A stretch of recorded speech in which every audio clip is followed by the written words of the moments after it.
आज breaking with agenda में आज हम चर्चा कर रहे हैं यूपी को लेकर, उत्तर प्रदेश को लेकर, जहां पर 2 दिन पहले बीजेपी प्रदेश कार्यकारिणी की बैठक होती है और उसके बाद से लगातार तमाम बयान सामने आ रहे हैं जो कहीं ना कहीं संकेत कर रहा है कुछ बगावती सुर, कुछ विरोध के स्वर, आपसी खींचतान, आपसी भीतरघात की ओर इशारा कर रहे हैं। तो लोकसभा चुनाव के नतीजों के बाद अब क्या ये इसके साइड इफेक्ट कहे जाएं, जिसका सबसे ज्यादा असर देश के सबसे बड़े सूबे यानी यूपी में ही देखने को मिल रहा है। बीजेपी कार्य समिति की बैठक में केशव प्रसाद मौर्य की जुबान खुलते ही बीजेपी के सहयोगियों ने भी योगी सरकार को घेरना शुरू कर दिया। कोई संगठन को सरकार से बड़ा बता रहा है तो कोई बुलडोजर एक्शन पर ही बीजेपी की हार के लिए इस बुलडोजर एक्शन को ही कसूरवार ठहरा रहा है। हालांकि संजय निषाद ने योगी आदित्यनाथ की जगह अफसरशाही पर ठीकरा भी फोड़ा, लेकिन केशव प्रसाद मौर्य और संजय निषाद के बयानों का संदेश यही है कि सबके निशाने पर योगी आदित्यनाथ की सरकार ही है। कुछ 2-4% अधिकारियों की वजह से, तमाम ऐसे कुछ अधिकारी हैं कि अंदर से हाथी साइकिल पंजा है और ऊपर से कमल है। ऐसे लोग हैं जो उन पार्टियों से प्रेरित हैं, अपना काम करते हैं और उसके वजह से कुछ नुकसान हो रहा है। ये बुलडोजर जो है माफियाओं के लिए दहशतगर्द है क्या?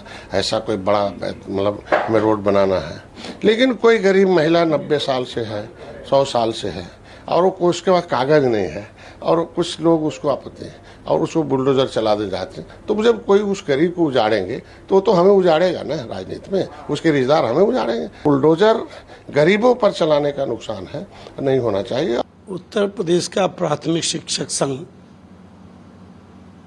प्रदेश में अपना महत्वपूर्ण स्थान रखता है।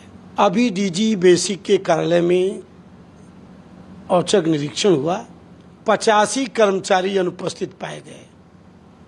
तो क्या उन्होंने अपने ऑफिस का डिजिटल अटेंडेंस का कोई लागू किया? प्रदेश के किसी विभाग में डिजिटल अटेंडेंस लागू नहीं है।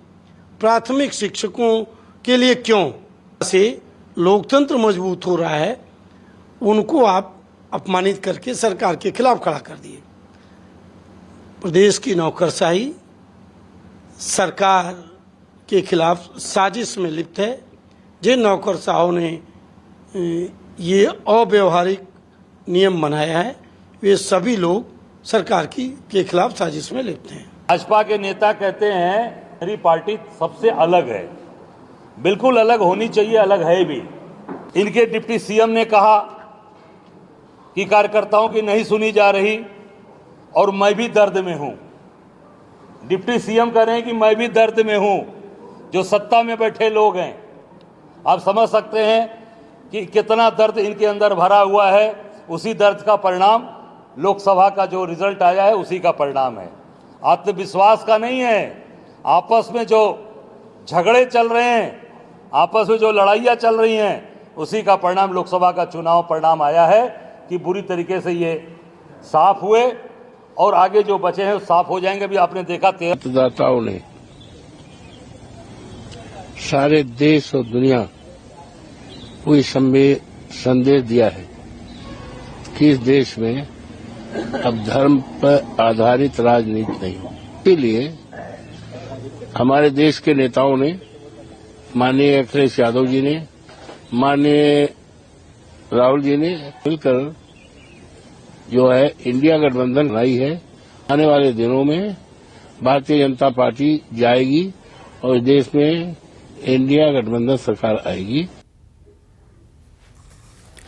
तो चलिए अब यूपी की राजनीति में आखिर चल क्या रहा है, इसी पर आज चर्चा करेंगे। जिस तरह से बयान यहां पर सामने आ रहे हैं, तमाम राजनीतिक जो हलचलें दिख रही हैं,